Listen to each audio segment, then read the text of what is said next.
찬송하시겠습니다. 찬송가 337장입니다.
창세기 9장 18절에서 29절 말씀입니다. 창세기 9장 18절에서 29절 말씀. 방주에서 나온 노아의 아들들은 셈과 함과 야벳이며 함은 가나안의 아버지라. 노아의 이 세 아들로부터 사람들이 온 땅에 퍼지니라. 노아가 농사를 시작하여 포도나무를 심었더니 포도주를 마시고 취하여 그 장막 안에서 벌거벗은지라.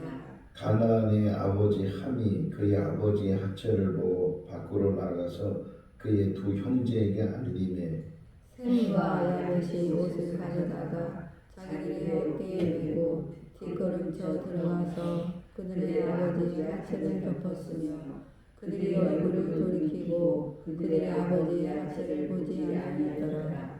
노아가 술이 깨어 그의 작은 아들이 자기에게 행한 일을 알고 이에 이르되 가나안은 저주를 받아 그의 형제의 종이 되기를 원하나 하고 또 이르되 셈의 하나님 여호와를 찬송하리로다. 가나안은 셈의 종이 되고 하나님이 야벳을 창대하게 하사 셈의 장막에 거하게 하시고 가나안은 그의 종이 되게 하시기를 원하노라 하였더라. 홍수 후에 노아가 350년을 살았고 그의 그의 나이가 나이가 950세가 되어 죽었더라. 아멘. 할렐루야. 우리나라 말에 오게티라는 그런 말이 있는데 아주 옥이라는 것은 어떤 면에서 보석의 일종인데 그 보석에 티가 있기 때문에 그 가치가 떨어지게 된다 하는 것을 표현하게 돼요. 우리 사람도 마찬가지로 어떤 일을 했을 때 또 그 일생을 다 살펴봤을 때 하나도 흠이 없이 온전하게 사는 사람이 있으면 참 훌륭하고 참 귀할 텐데 대부분의 인생이라는 것이 결점 없이 실수 없이 살아간다는 것은 어떤 면에서 불가능할 정도로 성경에 나오는 인물들도 보면 그런 실수와 또 결점들이 다 기록이 되어져 있는 것을 보게 돼. 성경은 어떤 면에서 그냥 좋은 점만 써주는 것이 아니고 그 사람의 잘못되는 일들도 계속 기록을 하고 있어요. 예를 들면 아브라함 같은 경우, 아브라함을 우리가 흔히 믿음의 조상이다 이렇게 말을 하는데 그 아브라함 역시도 자기 아내를 자기 누이라고 속이는 그런 일들을 두 번씩이나 하는 것을 보면서 때로는 어떤 환경 때문에 또 자기가 더 어려움을 당할까 봐 그것을 모면하기 위해서 그런 거짓말을 하는 그런 경우도 있고 또 모세를 보면 그 마음을 잘 추스리지 못하고 잘 다스리지 못하다 보니까 이 격분하는 것 이거를 참지 못해서 사람을 죽이기도 하고 마지막 이제 모세의 사명이 이스라엘 백성들을 가나안 땅으로 이끌어 들어가는 건데 그 마지막 부분에서 모세가 이 분을 참지 못해서 반석을 두 번이나 지팡이로 때려서 하나님께서 말씀으로만 물을 내라고 하셨는데 이 모세는 자기 감정을 추스리지 못하고 이 반석을 때려서 결국은 그 일로 인해서 모세가 가나안 땅에 들어가지 못하는 그러한 일들도 보게 되고 다인 역시도 얼마나 성군이 하나님을 잘 섬기는 사람이었는데 그럼에도 불구하고 그가 그 음욕을 욕정을 이기지 못하고 바세바를 범하게 되고 또 그 남편 우리아를 죽이게 되는 사무엘하 24장 마지막 장이거든요. 다윗에 대한 마지막 이야기를 성경에 쓰면서 그가 또 인구 조사를 통해서 하나님을 신뢰하는 것을 잃어버리는 그러한 일들을 이렇게 기록하면서 어느 누구든지 이렇게 믿음이 좋은 사람들, 흔히 하나님의 사람이라고 말하는 사람들도 어떤 결정과 넘어짐이 있는 것을 보면서 그렇다고 해서 우리도 이제 실수해도 돼. 뭐 나보다 더한 믿음의 사람들 저렇게 실수했는데 저런 잘못을 했는데 그것은 또 자기 합리화하는 거예요. 그런 일들을 보면서 우리는 더 조심하고 그런 일들을 통해서 배움을 갖게 되고 그래서 공자는 말하잖아요. 어, 두 사람이 길을 가는데 한 사람은 선한 사람이고 한 사람은 악한 사람일 때 선한 사람에게는 그 선을 본받아야 되고 악한 사람이 있을 때는 그 악에 대해서 항상 배움이 있어요. 그래서 저 사람처럼 악을 행하지 말아야 되겠다 하는 것을 깨닫게 됐을 때 선한 사람이나 악한 사람이나 어떤 면에서는 다 자기의 스승이다라고 공자가 말했다고 했는데 우리가 성경을 읽을 때도 마찬가지예요. 그 사람이 실수했으니까 나도 실수하면 된다. 그런 합리화를 말하는 것이 아니고 마지막까지 그런 실수를 조심해야 된다. 우리들도 그런 실수를 반복해서는 안 된다 하는 것을 우리에게 말씀을 해주고 있어요. 오늘 이제 노아에 대한 이야기를 계속 보고 있는데 노아처럼 훌륭한 사람도 없을 것 같아요. 하나님께서 그를 말하기를 그는 의인이었다. 그리고 의로운 자였다. 하나님과 동행하고 하나님이 함께한 사람이었다. 그 힘든 방주를 만들기도 하고 또 방주 안에서 1년 동안 그 동물들을 관리하면서 거기서 지내기도 하고 그랬던 노아인데 이 마지막 오늘 이 장면은 노아의 큰 실수를 보게 되고 인간의 어떤 연약함을 다시금 보게 되는 그런 일들을 우리가 묵상을 하게 됩니다. 지금 요즘 계속 매스컴에서 음주운전에 대한 이야기, 어느 유명한 가수가 음주운전을 해서 뭐 구속이 됐다, 이제 뭐 재판을 받을 거다, 그런 여러 가지 뉴스를 접하고 있는데, 물론 음주운전한 자체가 나쁜데, 그런데 거기에 자꾸만 덧붙이잖아요. 거짓말이 드러나고 거짓말이 드러나고 이러다 보니까 지금 많은 사람은, 그러니까는 자기 명성을 쌓는데 얼마나 많은 시간들이 걸렸겠어요. 그 하루아침에 만들어진 명성이 아닐 텐데, 근데 무너지는 것은 하루아침에 한 번의 실수가 그렇게 그 인생을 무너뜨릴 수 있다. 이게 그 사람뿐만 아니라 어느 누구든지 그런 일들을 우리가 늘 조심해야 되고, 제가 누차 말씀을 드리지만 마지막이 참 중요하다. 마지막을 더 조심해야 되고, 아무리 목회를 잘해도 마지막 부분에서 실수를 하거나 잘못을 하게 되면 그 수십 년 동안 목회자라는 것은 다 물거품이 되는 일들. 목회뿐만 아니라 우리 인생의 삶이 그래요. 아무리 그 사람이 선하게 살아도 마지막 악하게 살면, 대표적인 인물이 가룟 유다잖아요. 가룟 유다가 어떻게 살아왔는지 잘 몰라요. 다만 그가 예수님의 제자가 돼서 3년 동안 예수님을 따라다녔던 그런 12명의 제자 중에 한 사람이었다.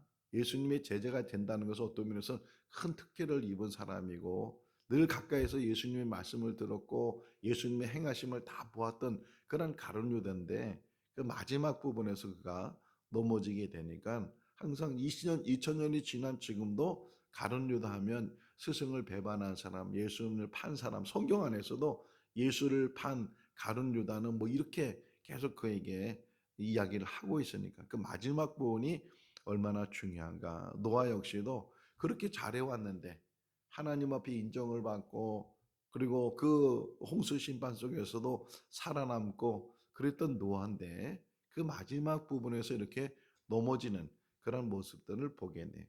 자, 어쨌든 이제 노아가 방주에서 나와서 농사를 지었다 그러죠. 20절 말씀, 19절 말씀, 20절 말씀에 보게 되면 그가 이제 농사를 짓게 됐다.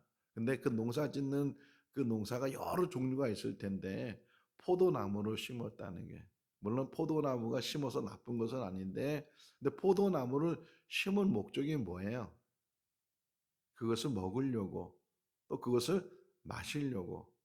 그러니까 원래 그 생각 없이, 어떤 면에서 생각은 있었겠지만 그 내가, 그러니까는 무엇을 심느냐가 중요하다는 거예요. 무엇을 심느냐, 그것이 나중에서 자기 인생의 걸림돌이 될 수 있고, 혹이나 이 포도나무를 심지 않고 사과나무를 심었다면, 아니면 다른 과실수 나무를 심었다면, 그거는 뭐 먹어서 취하는 것이 아니니까 얼마든지 이런 일들이 일어나지 않았을 텐데, 그냥 그렇게 많은 나무 중에서 이 노아가 포도나무를 심었다는 거예요. 갈라디아서 6장을 보게 되면 심은 대로 거둔다 그러거든요. 우리가 무엇을 심든지 그 심은 것에 의해서 거둬지게 되는데, 내가 심는 것 지금은 아무 생각 없이 심을 수 있지만 그것이 나중에는 자기 인생에 큰 걸림돌이 될 수가 있다. 그러니까 자기가 행하는 일들, 내가 오늘 행하는 이 일이 앞으로 어떤 일이 일어날지를 자기가 생각지도 못하고 하니까 그런 일들 때문에 자기 인생에 큰 걸림돌이 있다. 그러니까 우리 하루의 삶도 어떤 면에서는 힘든 일이잖아요. 지금 이렇게 모내기를 다 해서 이제 그 모내기가 맞춰지게 되는데, 지금은 이제 작게 보이지만 그것들이 자라서 결국은 이제 쌀을 내게 될 텐데, 그런 일들, 우리 인생 속에서도 우리가 심는데 무엇을 심는지, 이 심은 것이 결과적으로 어떤 열매를 맺게 되는지 하는 것들을 우리 한번 생각해 보면 참 좋겠다. 그런 생각이 들었고요. 어쨌든 포도나무를 심어서 포도를 따먹기 위해서, 포도주를 마시기 위해서. 그래서 노아가 농사를 짓고 몇 년이 지났겠죠. 금방 포도나무 심다고 포도가 열려지는 것이 아니니까 뭐 적어도 2, 3년이 지난 다음에 열매가 맺어지게 되고, 그 열매를 가지고 이제 포도주를 만들어서 그가 마시게 됐는데, 얼마나 많이 마셨는지 취해서 잠이 들었는데 벌거벗고 술 마신 사람들 막 열이 오르고 막 그러니까 옷을 막 벗었겠죠. 취하니까 제정신도 아니고 그래서 벌거벗었다라는 거예요. 원래 사람은 벌거벗고 살았잖아요. 에덴 동산에서 아담과 하와는 뭐 하나 걸치지도 않고 벌벗고 살았는데 그럼에도 불구하고 그들은 부끄러움을 알지 못했어요. 벌거벗은 것이 자연스럽고 원래 인간은 자연 속에서 그렇게 살았는데 그런데 선악과를 따먹은 이후로는 그 벌거벗은 것이 수치스럽고 부끄럽고 그래서 같이 부부인데도 불구하고 부끄러움을 이제 갖게 돼서 무화과 나무 잎으로 치마를 만들어서 부끄러운 것을 가리게 됐다. 뭐 이런 이야기를 보게 되는데 어쨌든 노아가 술을 이제 많이 먹었는지 포도주를 많이 먹어서 취해서 결국은 그가 자기가 벗고 자는지도 모르고 취해서 이제 잠이 들었는데 벌거벗고 있었다. 근데 마침 둘째 아들 함이 그 집안에 들어갔다가 벌거벗고 자고 있는 아버지를 봤어요. 평소의 모습이 아니잖아요. 평소의 모습은 벌거벗고 있으면 그 미친 사람이지. 그런데 평소의 모습이 아닌데 갑자기 그런 걸 보니까 얼마나 당황했겠어요. 얼마나 놀랬겠어요. 그러니까 그 자기가 본 그 일에 대해서 밖에 뛰쳐나가서 다시 형제 함 셈과 야벳에게 아버지가 술에 취해서 벌거벗고 있다고 이렇게 더 이상 얘기했는지 안 했는지 잘 모르겠어요. 흉을 받는지 안 받는지는 잘 모르겠어요. 어쨌든 이 함이 그것을 보고 나서 자기 형제들에게 달려가서 아버지가 술 취해서 벗고 있다. 이런 이야기를 전하게 됐을 때, 자, 그 다음 이야기를 한번 좀 23절이죠? 23절 읽을까요?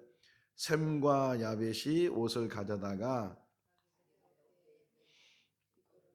들어가서 그들의 아버지의 하체를 덮었으며 그들이 얼굴을 돌이키고 그들의 아버지의 하체를 보지 아니하였더라. 함은 그냥 얼떨결에겠죠. 얼떨결에 아버지의 하체를 보면서 밖으로 뛰쳐나와서 두 형제에게 이야기를 하고 그것을 들은 이 두 형제는 셈과 야벳은 그 아버지가 벌거벗고 있다는 이야기를 듣고서 옷을 가져다가 이제 아버지 있는 쪽으로 들어갔는데 차마 아버지의 벌거벗고 있는 것을 보이는 것이 또 부끄럽기도 하고 그래서 뒷걸음질 쳤다 그러잖아요. 뒷걸음질 쳐서 들어가서 아버지의 하체를 가리고 나오게 됐다. 그 함이 얼마나 잘못했는지는 성경에서 자세히 기록하고 있지는 않지만 이 함과 또 셈과 야벳의 행동을 통해서 우리가 좀 비교해 본다면 이 함은 아버지의 부끄러운 모습을 보고서 방치, 최소한 방치했잖아요. 그 다음에 조치를 취하자. 아니 지금 함이 그것을 봤을 때 다른 형제들이 보기 전에 이거 다른 형제가 보면 안 되지. 그런 생각으로 혹시나 함이 아버지가 벗은 옷을 주워다가 덮어주든지 아니면 옷가지가 안 보이면 자기가 가지고 있는 옷이라도 좀 가져다가 덮고 그랬으면 얼마나 좋았을까. 함은 그런 핑계를 댈 수 있고 그런 이유를 댈 수 있을까? 아니 내가 뭘 잘못했어요? 아버지가 잘못했는데 아버지가 벗고 있는 건 내가 벗으라 그랬어요? 그거 뭐 가서 이야기하는 거 그 이야기한 게 무슨 큰 잘못이겠어요? 항상 사람들은 자기 합리화 속에 늘 있거든요. 자기 합리화 속에 있으니까 내가 뭘 잘못했어요? 이런 누가복음 16장을 보게 되면 부자와 거지 나사로 이야기가 나오죠. 부자는 호의호식하면서 거지 나사로는 먹을 것이 없어서 부잣집 그 대문 앞에서 그 또 몸에 병이 들어가지고서 개들은 와서 핥고 그러는 가운데 근데 부자도 죽고 나사로도 죽었어요. 근데 나사로는 아브라함 품에 가고 부자는 저 뜨거운 지옥불에 들어가서 고통을 당하고 있어요. 근데 부자가 이유를 댈 수도 있잖아요. 아니 내가 뭐 잘못했어요? 뭐 나사로가 우리 집 대문에 사는 거 그거 내가 막지도 않았고 내가 내 것 먹고 내 것 내가 쓰는데 그 뭐 내가 뭐 그 나사로의 뭐 아버지도 아니고 책임자도 아니고 나사로가 그렇게 거리로 사는 게 내가 거리로 사는 거 얘기했어요? 뭐 이렇게 이유를 대면서 나하고는 무슨 상관없는 사람인데 내가 무슨 잘못을 했냐고 혹이나 이렇게 말할 수 있는 것처럼 함 역시도 마찬가지잖아요. 아버지가 벗어놓고 아버지가 취해놓고 어떻게 그 죄를 나한테 전가시키냐고 혹이나 이렇게 말할 수 있을지 모르겠어요. 어쨌든 어, 우리가 해야 될 도리가 있을 텐데 그것을 방치하거나 무관심하거나 외면하거나 그 대표적인 이야기가 누가복음 10장에 나오잖아요. 어떤 사람이 예루살렘에서 여리고로 내려가다 강도를 만났는데 강도를 만나서 다 빼앗기고 또 매를 맞고 거반 죽어가는데 그때 마침 그 길에 누워있는 그 사람 옆으로 제사장이 지나갔다는 게 또 레위 사람이 지나갔다는 게 나는 지금 제사일이 바쁘고 나는 지금 하나님 일이 바쁘고 내가 아니더라도 다른 사람이 도와줄 수 있겠지라는 그런 생각으로 혹이나 지나갔다면 그것도 어떤 면에서는 뭐 내가 뭐 그 사람은 무슨 상관이 있어? 강도 만나서면 그 사람이고 그 사람이 다친 거고 그 사람 이렇게 자기가 전혀 무관하다고 그런 생각을 갖고 그런 행동을 했다면 그런데 또 한 사람이 지나가는데 한 여행하는 사람 그것도 사마리아 사람 유대인들이 상종하지도 않는 그 사마리아 사람이 지나갔을 때 가던 길을 멈추고 그 강도 만난 사람을 도와주고 그것도 부족해가지고서 그를 말에 태워서 주막까지 데려가서 다시금 더 완치될 수 있도록 도와주는 그런 이야기를 통해서 우리가 알 수가 있는 것처럼 이 함과 또는 셈과 야벳의 행동 속에서 우리도 혹이나 함의 행동을 하고 있지는 않는가 전혀 관심 없다고 무관하다고 나하고는 상관없는 일이라고 외면하는 일들이 우리 가운데 얼마나 많이 있을까 하는 생각을 갖게 되고 반면에 셈과 야벳은 그런 이야기를 들었을 때 뭐 어떤 일을 하다가 그런 얘기를 들었는지 모르지만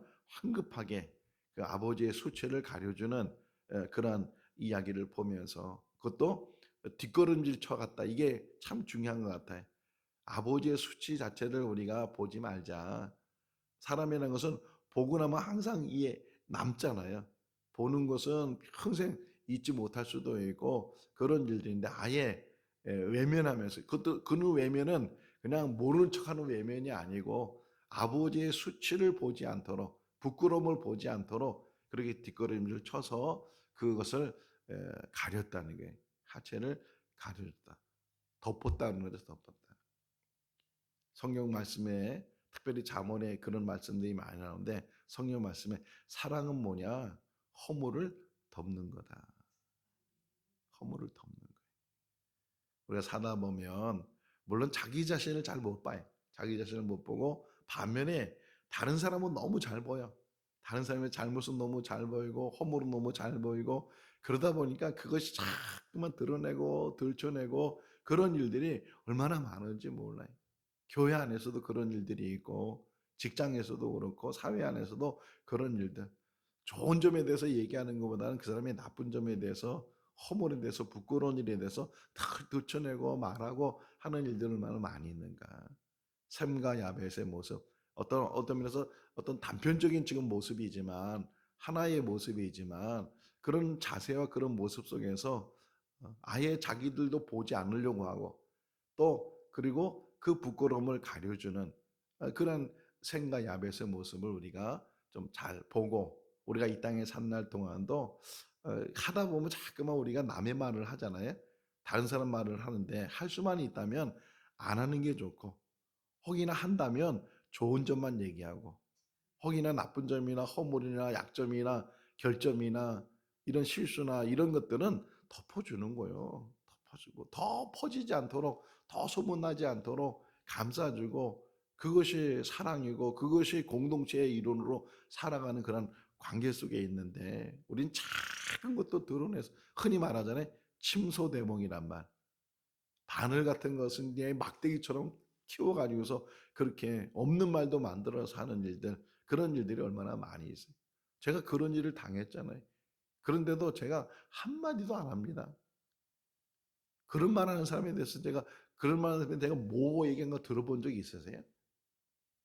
전혀 저는 덮는 거예요.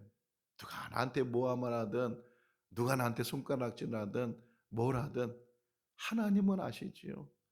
진실은 결국은 밝혀지게 될 것이고 내 할도리만 잘하고 혹이나 모함을 해도 그 모함 때문에 넘어지지 않고 늘 중심을 잡고 사는 것, 그것이 하나님을 믿는 사람들의 삶이 아니겠는가 하는 거예요.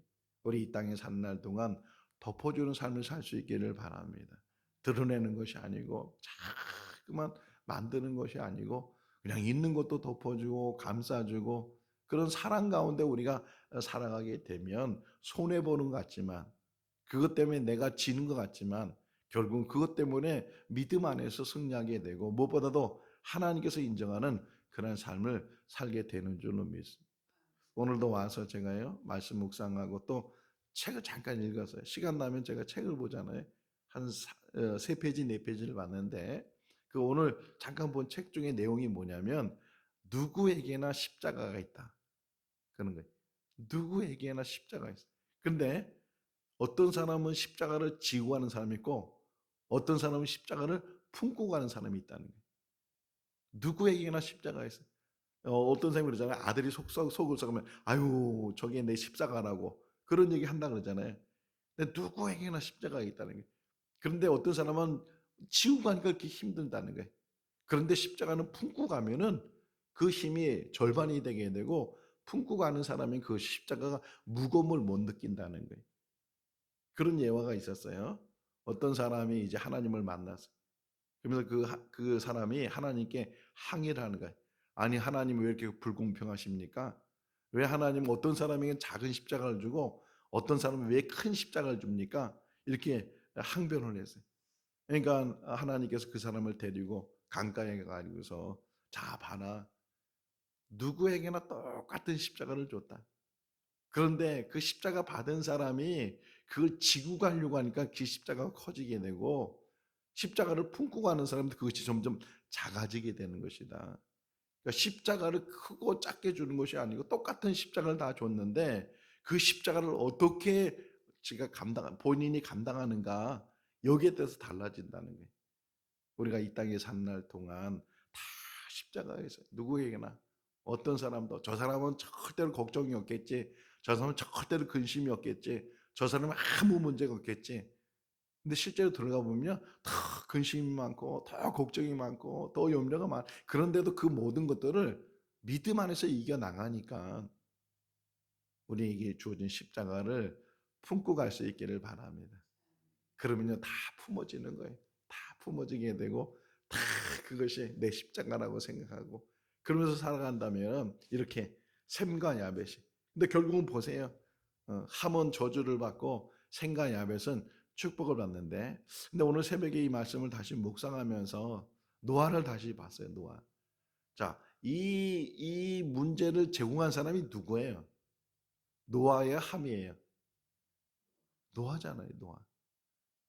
그러면 이 문제를 제공한 노아 자신이 반성을 하고 내가 큰 실수를 했구나.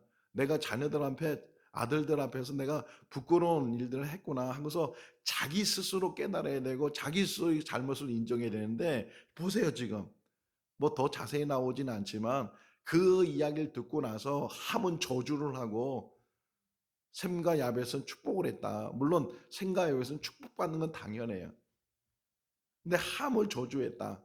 그 부분에 있어서 노아를 보게 되면 이 사람의 모습을 보게 돼. 사람의 모습을 보게 되면 자기가 잘못했는데도 항상 그 잘못의 문제를 다른 사람에게 자꾸만 전가시키는 거예요. 함에게 전가시키는 거예요. 아무리 내가 벗고자도 부끄러운 것을 해도 네가 함구했으면 네가 말하지 않았으면 이게 들춰나지도 않고 알려지지도 않았을 텐데 그러니까 그 사람에게 또 이 문제 제기를 하고 그 사람에게 이 문제를 전가시키는 그게 인간의 모습이 아담이 하와에게 전가시키고 하와는 뱀에게 전가시키고 하는 모습처럼 여기서 그런 생각이 들었어요. 노아가 이 깨어나서도 함이 그런 얘기를 했어도 혹이나 함을 불러서 잘 타이르고 잘 얘기를 하고 그래서 내가 너무 실수를 했다. 내가 취해가지고서 내가 술을 그렇게 많이 마시지 말아야 되는데 이래가지고서 그것을 자기 탓에서 시작을 해서 문제를 해결했으면 자기 아들이 저주받지 않았을 테고 근데 결국은 저주에서 결국 그 저주하는 것이 그대로 드러나게 되는 그런 일들을 보게 됐어요. 그래서 한 가지 더 마지막 교훈이 뭐냐면 우리 입에서는 항상 저주하지 말아야 된다. 누구에게든지 저주하면 안 돼. 항상. 그 야고보서에 나오잖아요. 야고보서에 한 샘에서 어떻게 단물과 쓴물이 나올 수 있겠느냐. 한 입에서 어떻게 저주와 축복이 나올 수 있겠느냐. 그러는데 하나님의 사람들은 이 땅에 산 날 동안 축복하는 사람이 항상 축복해야 돼. 남편을 축복하고 아내를 축복하고 자녀를 축복하고 자손들을 축복하고 이웃을 축복하고 다른 이들을 축복하고 심지어는 원수까지도 축복하고 저주하는 것은 내 입에서 나가질 말아야 돼. 온전히 축복하면서 그런 삶을 살아야 되는데 결국 이 노아가 자기 아들을 저주해서 결국은 그 저주가 그대로 드러나잖아요. 그대로.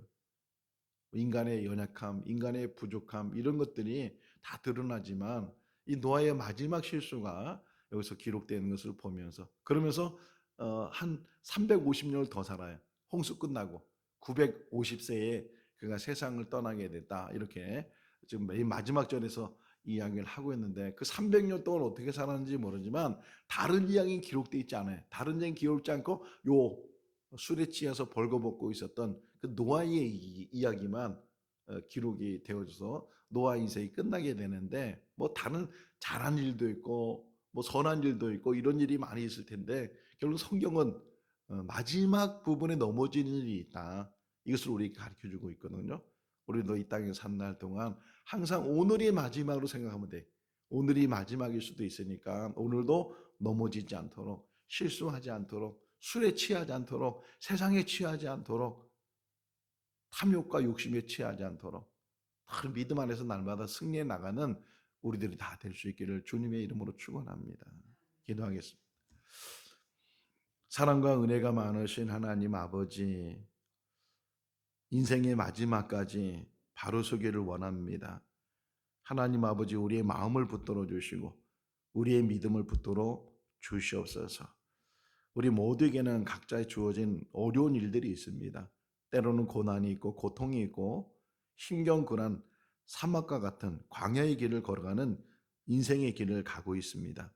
그럼에도 불구하고 천국을 바라보게 하시고 영원한 안식을 바라보면서 믿음으로 나가는 우리들 되게 하여 주시옵소서. 이제는 다 됐다고 생각했을 때 넘어질 수 있고 이제는 문제도 없다고 생각했을 때 더 큰 문제가 우리에게 닥쳐올 수도 있습니다. 아버지 하나님 우리에게 참된 믿음을 주셔서 어떤 환경 속에서도 흔들리지 않게 해주시고 오직 주님이 주시는 평안 안에서 하루하루를 믿음으로 승리해 나가게 하여 주시옵소서. 오늘도 주 안에서 복된 하루의 삶이 되게 하시기를 간절히 바라옵고 예수 그리스도 이름으로 기도하옵나이다. 아멘. 마쳤습니다. 자유롭게 기도하시기 바랍니다.